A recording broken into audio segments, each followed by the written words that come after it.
मैं कुरान मुकद्दस की कुछ आयतों की तिलावत कर रहा था और उसमें की चंद आयतें जब मेरी नज़रों से गुजरी तो मुझे ये महसूस हुआ कि हम बहुत सारों की फिक्र तो करते हैं लेकिन खुद से गाफिल हो गए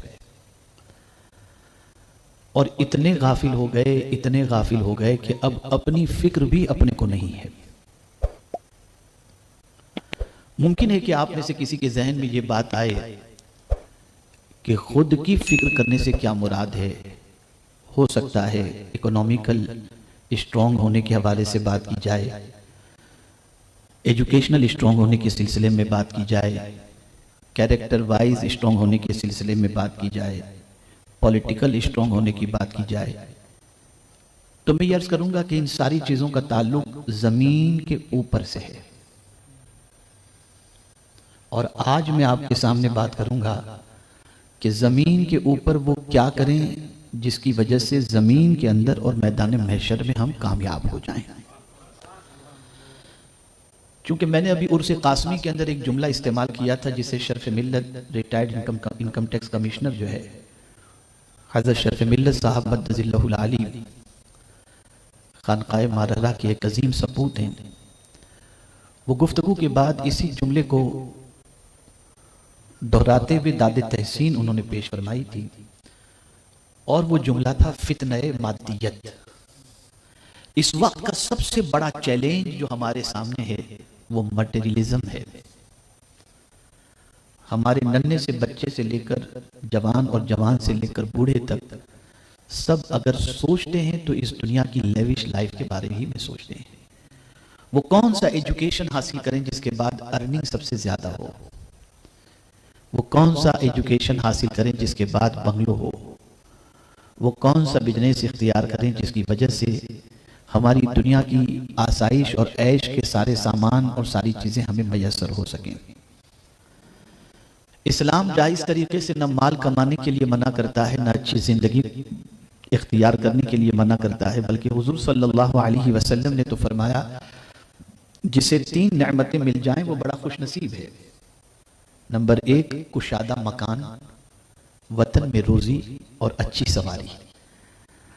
तो अच्छा बड़ा मकान लेना ये कोई बुरी बात नहीं है, हुजूर इसे खुशनसीबी से ताबीर फरमाते हैं।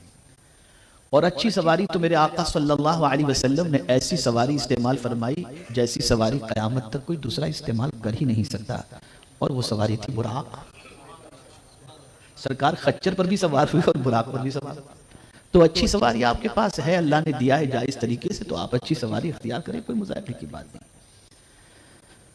तो अर्ज करने का मंशा यह है कि इस्लाम ने कहीं कदगन नहीं लगाया, कहीं जो है वो रिस्ट्रिक्शन नहीं लगाया। आप जायज हुदूद में रहते हुए जितनी तरक्की कर सकते हैं करें, लेकिन खुद से गाफिल ना हो। खुद से गाफिल होने से क्या मुराद है? खुद से गाफिल होने से मुराद ये है कि हर कमाने वाले की निगाहों के अंदर अपने बच्चों का फ्यूचर होता है, फैमिली का फ्यूचर होता है, और कभी कभी उसमें इंसान थोड़ी सी गड़बड़ी भी कर जाता है और फिर उस रास्ते को अपना लेता है जो रास्ता सही नहीं होता। तो ऐसी सिचुएशन में हम दूसरे की फिक्र करते हैं। किसी कहने वाले ने बड़ी प्यारी बात कही है, वो कहने वाले कहते हैं दूसरों की जिंदगी बनाने में अपनी आखिरत क्यों बर्बाद करते हो। समझने वाली बात है। हमें सबसे ज्यादा फिक्र जिस चीज की करनी है वो ये है कि हम इस दुनिया में परमानेंट रहने नहीं आए, हम ऐसी दुनिया में जाने के लिए आए हैं जहां कोई हमारा हामियो नासिरो मददगार होगा ही नहीं। इंडिविजुअली हमें हमसे हमारे क्वेश्चन का सब आंसर देना होगा, जवाब देना होगा। कोई इंटरप्रीटर भी नहीं होगा, डायरेक्ट अल्लाह क्वेश्चन करेगा और उस क्वेश्चन का जवाब, कोई तर्जमान नहीं होगा, हमें जवाब देना होगा। तो आज मैं आपको थोड़ा सा इसी के बारे में समझाऊंगा कि दुनिया हमको ले जाना चाहती है उस आखिरत से गफलत की तरफ कि अगर कोई आखिरत के बारे में सोचता है तो उसकी दुनिया की जिंदगी संवर जाती है। ये हमेशा याद रखिएगा, आखिरत की फिक्र करने वाले की दुनिया कभी खराब होती ही नहीं। आखिरत की फिक्र ऐसी फिक्र है कि अगर किसी के जहन में ये फिक्र बैठ जाए तो वो गुनाहों से बचेगा, वो हराम से बचेगा, वो नाजायज चीजों से बचेगा, और फिर वो आखिरत की फिक्र इसकी बुनियाद पर अल्लाह ताला दुनिया की नेमतों से उसे माला माल फरमाएगा। इसलिए कि एक ही जुमले के जरिए मैं समझा दूं, आखिरत की फिक्र होगी तो वो मुत्तकी बन जाएगा, और मुत्तकी बन जाएगा तो अल्लाह उसके लिए रिज़्क के सारे दरवाजे खोल देगा। ये कुरान का फैसला है। वमन यत्तकिल्लाह यजअल लहू मखरजा व यरज़ुक़हु मिन हैसु ला यहतसिब। आप समझें, थोड़ा सा माशाअल्लाह सब कुछ अकीदा है, बात समझने में थोड़ी सी आसानी होगी। जहां मिनिस्टरों से काम नहीं बनता वहां आदमी अल्लाह वालों के पास जाता है, हजरत दुआ कर दीजिए। डॉक्टर बहुत सारे पेशेंट को कह देते हैं ये मरीज ला इलाज है, लेकिन कभी किसी अल्लाह वाले की दुआ से ला इलाज मरीज भी तंदुरुस्त हो जाता है। या अल्लाह, माजरा क्या है, जहां इल्म थक जाता है वहां उनकी दुआएं कैसे काम आती हैं, तो जवाब मिलेगा। इनकी पूरी जिंदगी आखिरत की फिक्र में गुजरती हुई नजर आई, तो इनकी जबान में अल्लाह ने ऐसी तासीर पैदा कर दी कि जहां डॉक्टर थक जाता है वहां इनकी जबान से अल्लाह काम कर दिया करता है।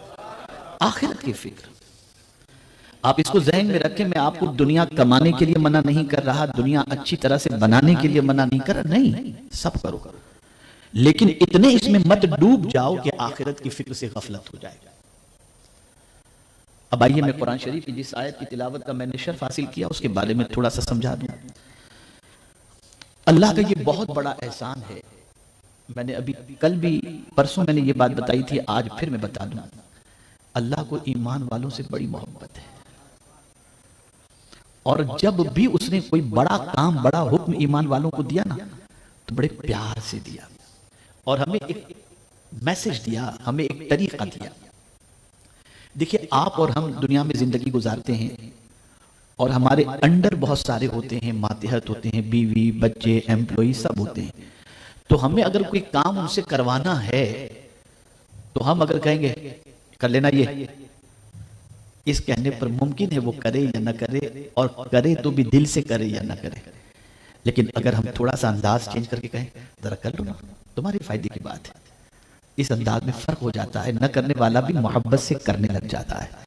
अल्लाह अज़्ज़ व जल हमें जिससे कुछ काम करवाना है उसके लिए तरीका सिखा रहा है। तो पहले फरमाया या अय्युहल्लज़ीना आमनू, ऐ मेरे महबूब के दीवानों, ऐ ईमान वालों, अलैकुम अनफुसकुम, अपनी जानों की फिक्र लाजमी है। अपनी जान की फिक्र करो, अपनी जान की फिक्र करो। ला यदुर्रुकुम मन दल्ल इज़ा हतदैतुम, नहीं नुकसान पहुंचा सकेगा तुम्हें जो गुमराह हुआ जबकि तुम हिदायत याफ्ता हो। अगर तुम हिदायत याफ्ता हो तो अपनी जान की फिक्र करो।